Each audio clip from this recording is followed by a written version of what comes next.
Ayun. So, good evening guys. Ngayon po ay Friday, February 21, 2025 at binigyan tayo ng good vibes ni market natin. So, nag-close tayo ng berde, no? Nag-berde tayo ng konti. Sa closing lang ba to? O kanina umaga pa? Hindi ako masyadong nakapanood sa ano eh.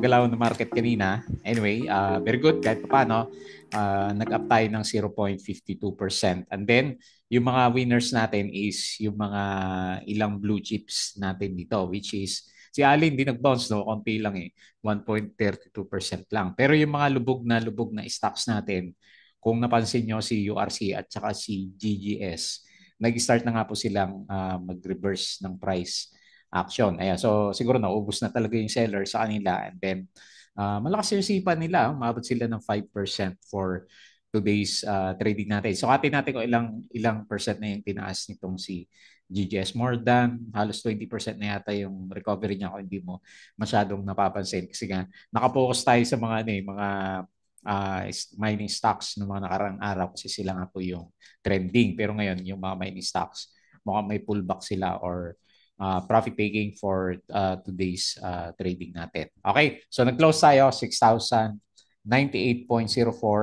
and net foreign sell pa rin eh. Ayan, kaya hindi maalis yung ano ko eh, pagka-bearish sa market. So, negative 423.38 million. So, sino na naman kaya yung mga blue chips natin na iniwan as of today's trading? Kasi itong si GGS at saka si URC, net foreign buy naman ng konti yung kanilang mga price action. So, global markets, ano ba nangyari kagabi? Okay naman, di ba? Yung laban sa global markets o medyo na-pullback ba ng konti? Yung nakita pala yung futures. So, medyo lumalaban yung futures ng US market natin. Si Bitcoin, hindi ko rin masyadong napansin yung kanyang galawan. Medyo abala ako sa, ano, sa company namin kasi tanggalan. Ayan. So nakikiramdam tayo kung masasama tayo sa tanggalan sa company ay yung mga nakaranas na. Ayan. So nakaka-relate tayo during this time kasi tanggalan talaga sa mga tech companies naman. Okay? So anyway, nanguna sa listahan natin si GGS, meron siyang 5.26%. So malakas yung sipa niya, no? So maganda makita ko ano yung price action niya. Wala naman ako nakitang share buyback nito eh. Ito si Plus, nakita ko share disposal. Ayan, mamaya silipin natin yan. Tapos si OGP, okay, napagod na nga yung mga mining stocks. Another drop, no? So mukhang papunta na siya doon sa pinag-usapan natin support, negative 1.88%. And meron siyang 5.57 million. Net foreign sale, tapos si URC natin, ayan, sabay DGS URC. Pili ka na lang sa kanilang dalawa. Nag-up siya ng 5.30% and meron siya, ayun, net foreign buy. Meron din, no? 25.63 million net foreign buy. And then sa mga dividend stocks, kapansin-pansin na yung galaw ni LTG kasi another 1.2%. So meron siyang 14.12 million net foreign buy. So parang plus na rin to, no, sa small version ng galawan. Si Plus kasi nag-gain na naman siya ng 2.84%. Meron siyang ayan, no, 20.49 million net foreign sale. Yun na siguro nakita natin yung mga disposal and then another mining stocks. APX, 0% lang naman siya pero nag-trending siya. Dito siya sa APX natin. Meron siya net foreign by 3.37 million. Siguro kasi nga nag-Dow G, inverted Dow G yung kandila natin kay APX naman. Okay, so at least good vibes, di ba? Nag-bounce yung ibang mga blue chips na stocks natin. Ayan, so disclaimer guys, sa mga bago sa channel natin, as usual, yung ating review is for educational purposes lang. So huwag mong gagamitin to as a reason para mag-buy, sell, or hold ng stocks. May risk po na involved sa market. Due diligence na lang po ako ng stocks yung gusto mong bilhin. And then follow po ako dito sa ating Palabi Trader na YouTube channel as usual. Subscribe ka lang kung hindi ka pa subscribe. Abutin natin yung 100K. Siguro pag nag-full time tayo sa vlogging, pwede na umabot to ng ano na. Wala, hindi na siya masyadong market sa 40K. Subscribe ka na lang or kung gusto mo join ka dito sa ating trading community. Yung mga nakasubscribe, maraming salamat po sa usual viewers natin or siguro walang variation yung vlog natin kasi laging trendy stocks yung pinag-usapan unlike last time yung mga reviews tayo dito na ginagawa sa kanya. So profit or loss, check na lang po mga sample trades. Basic indicators, technical analysis, fundamentals yung mga risk management. So weekends na naman, aral lang tayo ng mga technical charting and basic na PSC stock market studies naman. Sa crypto, follow po ako dito sa ating Palawi Trader. Crypto ko to. Oh, maharap ko to pag tanggal tayo sa sa trabaho natin. Ayan, so pwede tayo full time dito sa YouTube. Ayan, Palawi Trader Crypto ko, follow mo na lang po para sa mga play to earn games, social media dito sa ating Palawi Trader na Facebook account and Facebook page. Pili ka na lang po sa kanilang dalawa. Bodega pick yung mga articles natin sa local market and ano ba yung mga post ko. Pagpili na post ko for today's trading. Dito muna tayo sa summary. Maaga nagbigay si Philippine Stock Exchange ng kanyang results. So, okay. Kailan kayo matatapos to? Mamaya silipin natin yung chart ng net foreign sale. Ang haba na eh. 423.38 million net foreign sale. Pero nag-bounce yung property ha. So 1.53%. Siya pala yung panalo at saka si industrial 0.45%. So medyo namula ng konti si finance at negative 0.28%. Pero overall picture is good vibes naman siya, 0.52. Dahil malakas yung galawan ni URC at saka, sino ba yung blue chips doon? Hindi mo blue chips si GGS, diba? Si URC. Ayan. Okay, so yun yung summary ng markets. Tapos winners and losers. Pantay lang, no? SCC, hindi gumalaw. Akala ko gagalaw din to kasabay ni LTG natin eh. So CNPF yung nag-drop sa market ulit. Okay, medyo downtrend na to Negative 1.52%, BPI negative 1.31, EMI hindi pa rin tapos, no? Okay, marami nag-aabang dito kasi parang pa-reverse na siya pero parang hindi pa nga, no? Negative 1.29%, Blueberry negative 1.11, DMC negative 0.7, and ASEN negative 0.63%. So winners, URC 5.3%, lakas no. GGS 5.86, SMPH, ayan, ang bounce ng konti. 2.82 AC, ngayon ko lang nakita ng bounce to. 2.52% at saka si Ali at Monde, more than 1% yung kanilang galawan naman.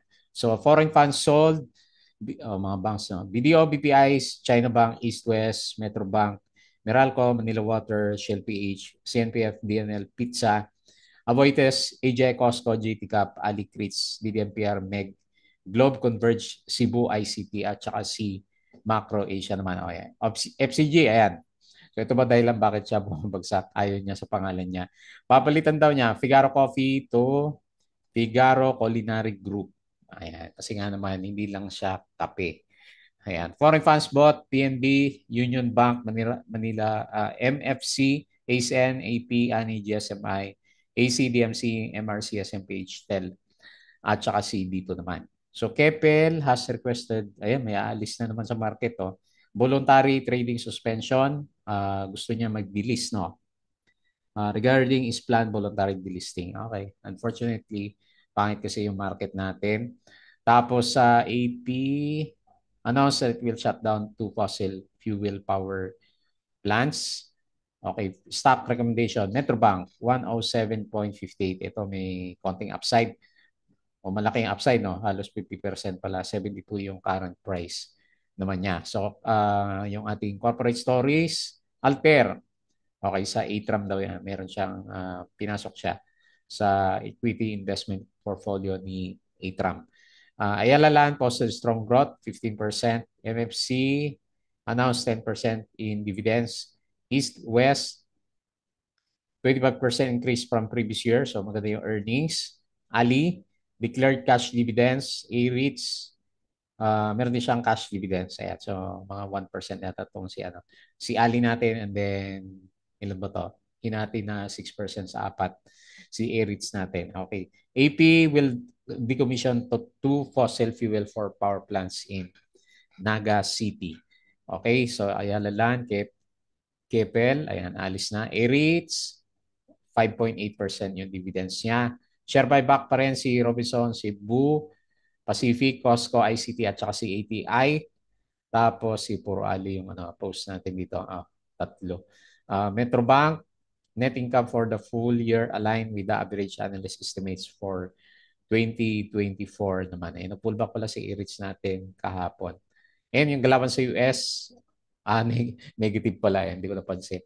Negative pala yung galawan ng US. Pero parang siya, magbabounce for today's trading natin. Aries to get 21 billion commercial property injection.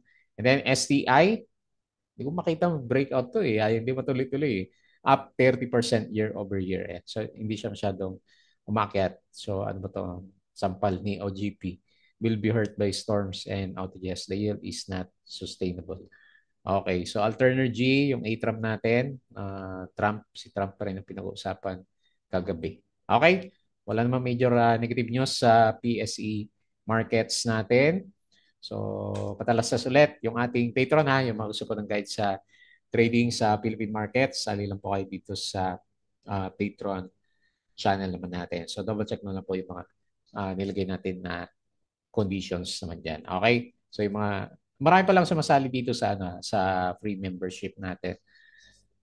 Pasensya na, hindi ako makagawa ng content eh. So, bibigyan natin ng content yung mga free members. May free membership siya eh. So, check mo na lang. Okay. So, dito naman sa galawan ng ating market, ano bang analysis natin for today? So, ganun pa rin naman from 5.8, ganyan pa rin resistance kahit na medyo lumalaban. Ito na sideways kaya to. Wala kasi tayo makita na ano eh, kaya hindi tayo makapag-reference sa ano eh, kung nasaan na tayo ngayon. Pero para sa akin, downtrend pa rin syempre. Kasi yung overall picture niya, ganun pa rin. So yung bounce natin, konti lang naman, 0.52%. And ito pa rin naman inantay ko na bumalik sa kanya. Negative 423.38 million net foreign sale pa rin kasi. So wala pa tayo, hindi pa tayo nakalampas ulit sa bearish sentiment. So magta-try ulit yan by next week. Hopefully mo lang masyadong negative news sa PSE market. Hindi pa siya hindi pa siya divergence. Gano'n po ang divergence kanina. So wala pa. So anyway, assume ko na lang sideways yung MACD formation natin. Okay? So nakita natin yung mga big caps. Yung mga winners natin for today, yung mga hindi natin masyadong pinag-uusapan na stocks, si UPM, binomba na naman. 42.86%. Hopefully, hindi malamig sa taas by Monday. Po ulit, may mining pa rin, no? Anglo Philippine Holdings Corporation. So, lakas niya. 27.87%. May bumabomba na 1 million. MRC, biglang lumaban siya. Oh. So, may volume siya ngayon, 5.87%. Hindi kasama sa trending stocks natin. URC, GGS, nag-recover na. Tig 5%. Lipanto, market pa rin pala. Meron pa rin ng mining na magaganda. Lipanto, 4.82%. GMA nabuhay. Ano kayo meron? 3.99%. And then si Lotto. Trend pa rin si Lotto. 3.39%. EBS, nag-bounce sila ng konti. 3.16 plus, ayan, another plus. Plus ulit yung price action. SMPH, 2.82. So, lugmok pa rin yung properties natin. So, yun lang magapak, si Apollo. Naku, lalim na ito pag na-break yung support natin. No? 7.27%. Sino pa? Yung may volume na lang, hanap pa ako na. May volume, si Ma. Ayan, pullback. Ano bounce si Ma? Lumalaban pa rin siguro next week na babalikan ulit yan. Asa na si PHR? Wala pa rin, no? So, parang falling knife pa rin si PHR natin, si Vitarich. Kala ko okay na to Ba't nagpo-pullback? Negative 3.03% naman. Okay? So, yun lang muna.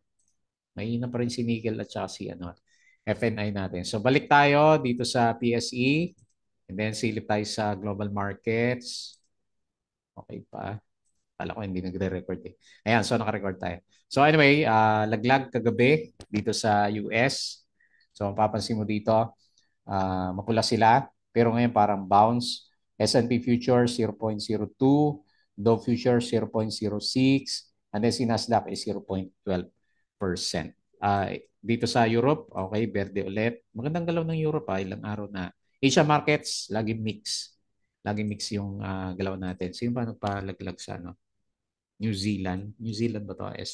S&P NZX na index. Yung nagpa-drop is India. Negative 0.56. Ayan. Konti lang naman. Hindi ganun kalaki. yung mga drops natin. Bitcoin, ayan, lumalaban na ulit. 98K ulit. So, mukhang maganda yung trading mamaya ng crypto. Bitcoin, uh, 98,000 ulit. Ayan, nag-up sila. Pero wala masyadong mataas. Ito lang si TRX. Nag-4 saka 3%. Ethereum, 2.7K. CBNB, 664. Okay. So, okay naman. Maganda yata yung sentiment ngayon ng mga cryptos natin. Ayan. So, punta tayo ulit dito. Balik tayo sa ating trending stocks. Ayan. So, unahin natin yung ating dating lubog na stocks. So, nakabawi na siya. Oh. Talagang binobomba na siya ng volume. Oh. Reversal na yata ni GGS natin. So, nagkaroon siya ng breakout dito sa MA20. Abot kaya to sa MA100. Pero ang pinakamalapit na resistance dito sa 19.71. Ayan. So parang naman, parabolic yung parang parabolic yung galaw ni GGS natin, no? May yung RSI niya. So may recovery na siya. May signs na kasi kung mapapansin mo, ilang araw na yata to si GGS ng market. Ayan, nakalimutan ko pala balikan ko lang si PSE.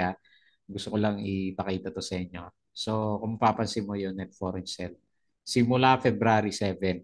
So, halos 3 weeks na tayo na net foreign sale. Kaya medyo napapaisip tayo na double bottom si PSE. Okay, so balik ako dito kay GGS. Nakalimutan ko sabihin. So, meron siya ulit another net foreign buy na 31.98 million. Ayan, so maganda. Ang recovery natin sa kanya, hopefully mangyari sa kanya, iniisip ko mangyari kaya yung parang reversal ni ASN. Nagkaroon din siya ng reversal dito. So dumiretso. Si ASN, ang recovery niya, hindi ngayon yung dati, yung recovery niya, umakit siya ng 80%. So GGS, cross finger muna. Pero siyempre, binenta niya na kasi yung, rather, in-stock niya losing business. So good para sa margin niya, di ba? O revenue niya. Bad sa revenue kasi bumaba, di ba? Pero good sa earnings kasi hindi siya magkakaroon ng losses doon. Tinigil na niya. So anyway, tingnan natin next week kung makabalik tayo dito sa 19.71. And gano'n nakalaki yung reversal is 20%. O, tama, 20% na. And kung mapapansin mo, baka yung reversal natin, meron tayong Dow G's dito sa baba. Di ba? So yan yung hinahanap ko kay kay PSE na hindi natin makita si PSE. Nag-ano lang siya, bullish engulfing. Ay, meron siyang Dow G dito, no. Kaya lang wala siyang net foreign buy. Si GGS kasi may mga net foreign buy na siya last time kung napansin mo. Okay? So very good. Good buys para kay GGS. Next, OGP. Mukhang pahinga muna tong si OGP natin. So, meron siyang dividends by February. Aga naman niya mag-drop. Ex-date pa is March 5 pa yung ex-date niya. So, on the way na siya doon sa pinag-usapan natin kahapon. Kasi ewan ko kung ma-feel pa yung may mga gap siya. Medyo malaki yung gap niya dito eh. Hanggang dito, actually, ang gap niya is until 15 pesos. Pero tingnan natin kasi ito yung pinakamababa natin last time. So, mali mo. Double bottom, dito, bounce, and then saka natin makita kung hanggang saan yung pinaka-support level niya. So, pinakita ko na sa inyo last time yung ating trend. Sobrang laki ng trend na itong si Ayan. So, sakto yung trend niya, di ba? Na sinusundan. So, tingnan natin. Hopefully, hindi na nga siya bumalik below MA 100. Okay lang kung hanggang dito lang sa 15, no? Pero kung mag-tagos-tagusan tayo, dito yung mga pinaka-support level. So, sa ngayon, medyo bearish nga yung sentiment natin. So, natapos yung rally niya. Gano'ng kalaki to? Laki din, no? 20% din yung rally ni OGP last time. Okay? So, 1.88% loss, 5.57 million. Net foreign sales, so ngayon, puro negative indicators yung nakikita natin sa kanya. Okay? So, yung kapatid, kamag-anak ni GGS natin, si URC, pabalik na rin sa kanyang previous resistance dito sa 80 pesos na. So, isagad natin 80 pesos para psychological value. So, bago dumating dyan, saka siguro siya magkakaroon ng overbought condition. So, nag-bounce din naman. Naubos talaga yung sellers niya, no? Kasi kahit pa paano, bumabalik na yung foreigners. So, 25.63 million. So, meron tayong nakikita foreigners sa kanya. 5.3% na galaw. for today's trading natin. Hanggang saan kaya yung ano nito? Guhitan ko lang O sakto sa MA 100 yung So magsasalubong sila doon. Okay? So yung pinaka-trend natin kay URC. Wala pa naman siyang may earnings na ba? O pangit nga yung earnings niya. Ayan, puro negative eh. Ayan, so negative siguro yung earnings nitong si URC. Baka mauntok pa tayo dito sa 80 pesos. Pero as of now, siyempre, namnamin ng mga holders natin yung bounce na 5.3%. Okay? Ito, panalo. Si LTG, wala ba siyang business sa Isip ko may business to sa Europe eh. Kasi si Emperador natin, di ba? Mga alak naman to. Kasi holding si LPG, hindi lang yun yung hawak niya. Tama ba? Ayan, pabagsak pa rin si Emperador natin eh. Okay, anyway, yung ating LPG, mas masarap na yung Tanduay. Tanduay ba kaysa Emperador? Ayan, so support is malayo na siya, 11.34. Ganda, no? Uptrend si LPG natin. Tingnan natin ha. Ayan, lampas na rin siya sa trend niya. Lampas na rin siya dito. Bully niya itong bandang taas natin. So, sige. Optimistic tayo. Tingnan natin kung umabot tayo ng 12.4 in the near future naman. Ayan. Ito, bullish. Bullish. Bullish yung yung ating indicator sa. Ayan. So, wala halos dito sa below RSI 50 level. So, nag-up siya 1.2% and, good sign. 14.12 million net foreign buy. So, maalala ko lang, SEC, ayun, CDMC, okay, wala pa. So, yun yung mga malalakas na magbigay ng dividends na. Okay, so nasa bull side si LTG. Congrats kung meron ka na bodega. And then si Plus, yung ating alaga. Okay, ito dabod niya ito. 40 na. 40. Tingnan natin kung makalampas sa 40. Yan na lang ilalagay ko, psychological resistance. Malakas naman yung trend niya. So, tingnan natin kung bubundulin niya ba yan o mauntok siya sa level na yan. Kasi overbought pa rin naman siya eh. Ayan. So, pwede na ba ito pullback? So, maganda pa rin to kung ang pullback niya is dito lang sa 35, no? Kaya lang, eto, net foreign sell na siya, di ba? Ilang araw na net foreign sell. Maybe 20.49. Pakunti-kunti para mag-TTP. 2.84%. So, very bullish yung niya. And then, yun nga, tingnan ko kanina yung dividends. Rather, yung mga transactions niya. Hindi yata kita saglit. Palitan ko yung pa. Ayan. So, makita mo dito yung galawan natin sa kanya, yan, puro disposal na siya. February 17, 18, 20. Sino ba ito nagbibenta? Si executive natin to director. Ayan. Si Willie. Willie on Osier. Ayan. So marami na siyang binibenta. Sign na yata ito ng pick natin kay plus natin. Okay. So tignan na lang natin kung mag-materialize yan by next week. And then lastly, si APX sa mga minero, yun lang daw G. Yan, extended na kasi yung galaw. So nauntog siya dito sa sino ba yung Dow G na tumuloy pa rin? Yung galaw. Si SCC, no? Tingnan natin kung ganun mangyari sa kanya. Ito, may Dow G siya dito pero tumuloy naman yung So next week malalaman natin yan. Pero para sa akin, personal opinion, is bear sign kapag meron tayong inverted Dow G. Okay? Hopefully, kung sakali mag-break yung natin, yung trend. Ayan. So, parang pagod na, no? Sana mag-bounce dito sa support levels natin. So, 0%, wala siyang galaw. Pinag-usapan siya kasi nga, Dow G yung lumabas, which is a bear sign, di ba? 3.37 million net foreign buy. Okay? So, kahit pa paano, yung request natin kahapon na mag-bear din naman si PSE, ayan, nag-bear din naman po yung kanyang galawan. So, good vibes sa mga GGS, RLC holders, URC holders natin kasi umarangkada yung kanyang pinaka-price action man. Okay, so next week ulit, tingnan natin. Baka pitikit na naman yung mga mining stocks natin. So, as usual, baka tayo mag-close. Please don't forget to subscribe dito sa ating Palabra Trader na YouTube channel. Join ka sa group guys kung saan nag-guide. Crypto ko to, Facebook account, Facebook page, Bodega Peak, Twitter, and Patreon. So, kung gusto nag-guide, sali lang po kayo dito. Okay, so yun lang. Maraming salamat. Happy weekends po.